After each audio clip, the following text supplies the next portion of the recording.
Hello, welcome to the show. This is Hack Hunter, where we review some of the best and worst tattoo artists that are in your cities.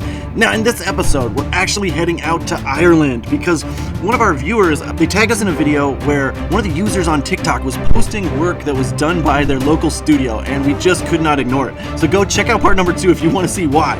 But while we were out there in Sligo, Ireland, we had to showcase a brilliant artist that we came across. So without further ado, enter Emma Williams.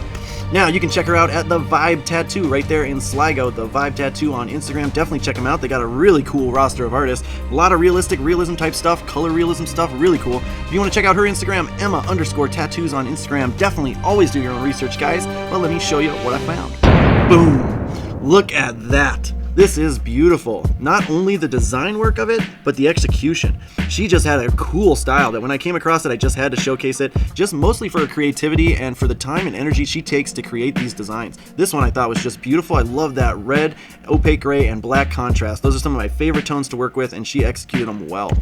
Now, here's another one. She does faces and realistic stuff well, but surrealism is kind of her thing. She does a really, what I would call like a rock star style. It's really cool. You'll see what I mean as I go here. But yeah, look at how smooth the shading is. Everything looks great. I love her use of small detail, especially in the hair there and the eyebrows. Just really well done. And a light bulb like this cannot be easy to tattoo. There is a lot of small tones in there to create that sort of emanation of light look, and she did it very well. Now, one thing I'm going to give her a hard time about is her photography, though, because this is actually what it should look like. Because most of her images, she darkens them, she contrasts them, and this is a popular thing nowadays. A lot of artists are doing it so that the black looks rich and kind of unnaturally black, because in the real world, tattoos do not heal looking that black, and so I always kind of feel like it's a bit of false advertising. I'm not going to give her too hard of a time because I know she does have quality application technique. Her tattoos do turn out great, but I would say, Emma, stop contrasting your photos. You don't need to. They look great. They look really nice, clean, quality stuff. You don't have to contrast them that much. Now, here's a Darth Maul, and this really showcased what I was talking about with her rockstar style, because she kind of has this sort of etchy look to her work. Now, in the past, I've talked about how etchy it looks with some hack portfolios when they're just done poorly. In her case, she's doing it intentionally. This is the way she tattoos. It's her style, and she executes it very well. This is a unique way of doing white work, and it just creates a grit look to it that I think is just fantastic. And it also shows when she needs to do the high definition, clear, fine line detail, she's very good at it. So you know that it's not etchy because she can't do it better. It's because she's doing it intentionally, which actually is quite impressive to me. I like to see that.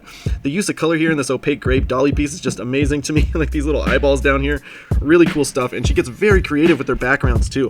I like this Jack Skellington one. This is awesome. Look at that. Zoom in on how tiny those little figures are, but that is just so well done. The glare effect off the hill there, that is just such a cool thing. Instead of, a lot of artists would have just done black silhouettes, but she actually created this light glare that emanates up their legs and stuff. That is just really well done. All those tiny little light tones, pastel tones, oh man, that is just impressive to take that time and energy to do that. And again, this backdrop, I love what she did up here, these kind of color bursts, these lighting effects she did in the background. It's really, really cool stuff.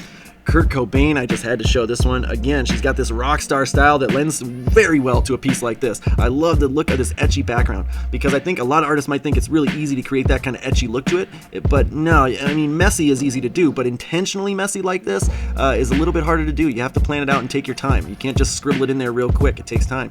But man, she did it very, very well. I like her little white texture detail in here too, to give him kind of that poor look on the face. I wish I could have seen it healed, the healed version of this, so I can see how well those white highlights are working out, but she absolutely knows how to use them and where to use them for sure. This one, the use of this purple and lavender was just a great choice. I love the pupper's portrait. She did a great job on that hair. It looks really crisp and clean. Again, it still has that kind of edgy look to it, but again, that's just her style. This isn't because she can't do it better. This is because she chooses to do it this way. It's a really cool style to me. And again, this sort of wisp in the background here. This is something that takes time. You can't just scribble those things in there. She purposely took her time and energy to create that as a unique backdrop for this piece, and I love to see that. This is the last one I'm going to show you guys, because man, this really shows that when she wants to, she can. I zoom in here, you can see the texture detail on Spider-Man's suit. That is awesome. Go look at any other Spider-Man portraits out there. Most of them, you do not see the texture in the suit. They just call it good with a solid red fill, but she did a great job on that small texture. Look at Venom's mouth, brilliant white work in there. So overall, guys, I think you know what it is. 100% Emma Williams ends up on our approved list. Definitely go check her out if you live anywhere near there in Ireland. Otherwise, guys, stick around for part number 2. You're not going to want to miss this studio that we came across. All right, bye-bye.